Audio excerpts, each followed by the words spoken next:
So this is the only video that you need to understand clavicle's osteology.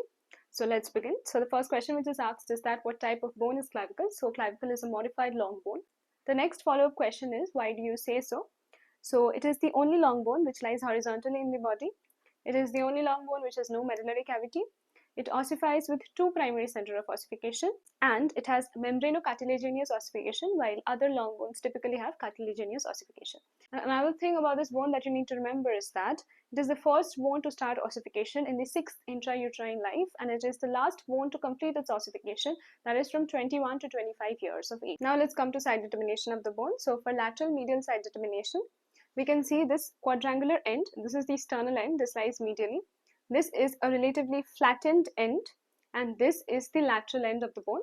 For anterior-posterior side determination, the medial 2/3 of clavicle is convex anteriorly and the lateral 1/3 is concave anteriorly. So this is the anterior surface. And for superior-inferior side determination, the superior surface is relatively smooth and the inferior surface has several ridges. This is the conoid tubercle, this is the trapezoid ridge, and this is the subclavian groove. So by this, we can determine that this is my left clavicle. So as we have our clavicle here, this is the superior surface as we can see, this is the left clavicle, and when we invert this, then this towards the lateral end, this elevation becomes the conoid tubercle and this becomes the trapezoid ridge, and this is the subclavian groove.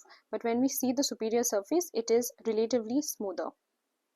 So for the muscle attachment in the bone, it's very easy. So we know that in our body, we have here pectoralis major muscle, we have deltoid muscle here, we have sternocleidomastoid muscle here, and we have trapezius muscle at the back. So when we place our clavicle here, then we can easily say that here will be the attachment of pectoralis major muscle, here will be the attachment of sternocleidomastoid, at the back will be the attachment, at the back of the clavicle here will be the attachment of trapezius, and somewhere here will be the attachment of deltoid.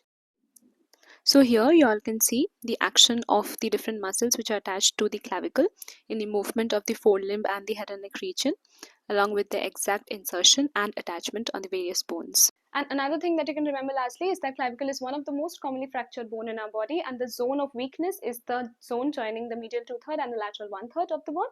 And in case of a clavicle fracture, the clinical presentation of the patient is somewhat like this, where it is seen that the patient supports his or her sagging upper arm with the opposite arm. Okay.